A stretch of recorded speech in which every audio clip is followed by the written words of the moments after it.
Assalamualaikum warahmatullahi wabarakatuh. Perkenalkan, nama saya Farah Aldiba. Saya berasal dari Kecamatan Bubun. Saya utusan dari kampus Dikes Medika Serama Barat. Motivasi saya mengikuti lomba ini adalah ingin membanggakan kedua orang tua saya dan ingin menggapai cita-cita saya untuk berangkat ke Tanah Suci. Terima kasih. Assalamualaikum warahmatullahi wabarakatuh.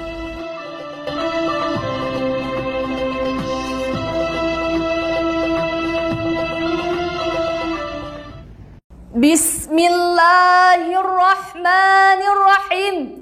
Assalamualaikum warahmatullahi wabarakatuh.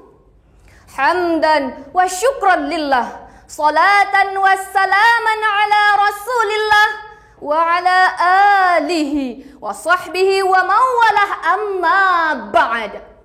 Perkembangan teknologi elektronik digital memberikan dampak positif sekaligus dampak negatif terhadap perilaku sosial, budaya, ekonomi, maupun politik. Bagi pelaku bisnis atau pengusaha, keberadaan media sosial memberikan dampak positif yang signifikan terhadap kemajuan usaha. Namun, jika kita melihat dari sisi negatifnya, tidak kalah dahsyat efek yang ditimbulkan akibat penyalahgunaan dari media sosial. Bahkan hadirin, di media sosial saat ini bisa dijadikan untuk menyebar kebohongan, menyebar kemesraan, bahkan melabuh kebencian. Hadirin ma'asyiral muslimin muslimat rahimakumullah. Dalam buku yang begitu fenomenal yang berjudul Manajemen Inkini XX memproyeksi bahwa perkembangan teknologi akan berkembang dengan cepat, pesat, melesat, dan begitu dahsyat. Perkembangan teknologi akan memberikan dampak yang cukup besar hadirin dan akan merubah tatanan kehidupan masyarakat.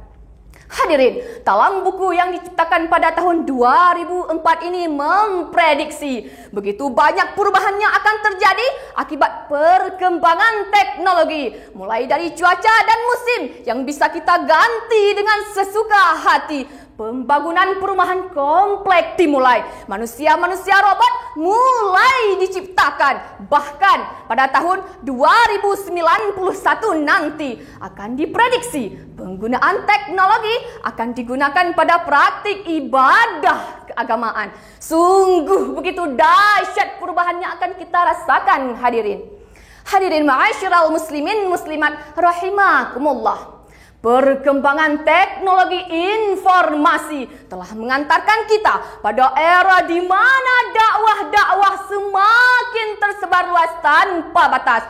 Dari tingkat lokal hingga ke tingkat internasional. Dari dunia nyata hingga ke dunia maya. Dari ruang musala masuk ke ruang bihara hingga ke gereja. Dari yang mendengarkan puluhan hingga jutaan. Dari kajian yang menggunakan kitab-kitab kuning yang tebal hingga kitab yang berbasis digital. Namun sayang hadirin, dakwah di era digital masih belum sesuai dengan harapan. Masih banyak dai-dai yang gagap akan teknologi. Sehingga media banyak diisi dengan tayangan-tayangan yang merusak pikiran dan hati. Seperti tayangan pornografi, porno aksi, ragam berita kontroversi, ancaman hoaks dan provokasi. Bahkan media menjadi sarana penyebaran ideologi yang akan merusak jati diri generasi muda bangsa ini. Jika hal ini terus terjadi hadirin, maka generasi muslim yang akan datang semakin terdegradasi. Mengingat hal ini begitu penting hadirin, maka pada kesempatan kali ini izinkan saya menyampaikan sebuah tausiah yang berjudul Transformasi Dakwah di Era Digital. Sebagaimana firman Allah dalam Quran Surah An-Nahl ayat 125 yang berbunyi,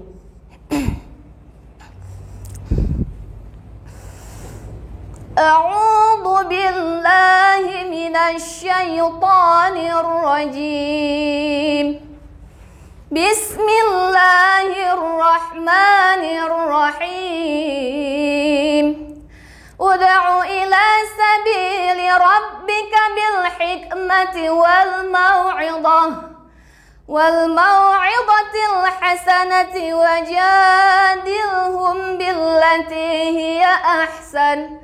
Inna rabbaka huwa a'lamu biman dhalla an sabilihi wa huwa a'lamu bil muhtadin. Shadaqallahul azim. Yang artinya, serulah manusia ke jalan Tuhanmu dengan hikmah dan pengajaran yang baik, serta debatlah mereka dengan cara yang lebih baik. Sesungguhnya Tuhanmu, dialah yang paling tahu siapa yang tersesat di jalannya, dan dia pula yang paling tahu siapa yang mendapat petunjuk.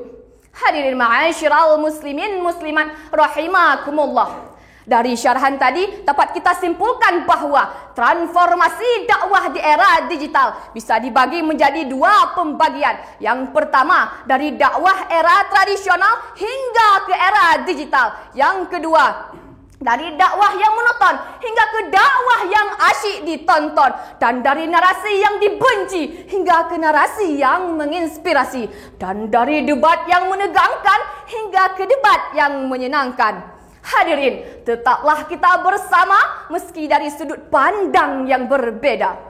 Hanya inilah yang dapat saya sampaikan. Saya akhiri. Wabillahi taufiq wal hidayah. Wassalamualaikum warahmatullahi wabarakatuh.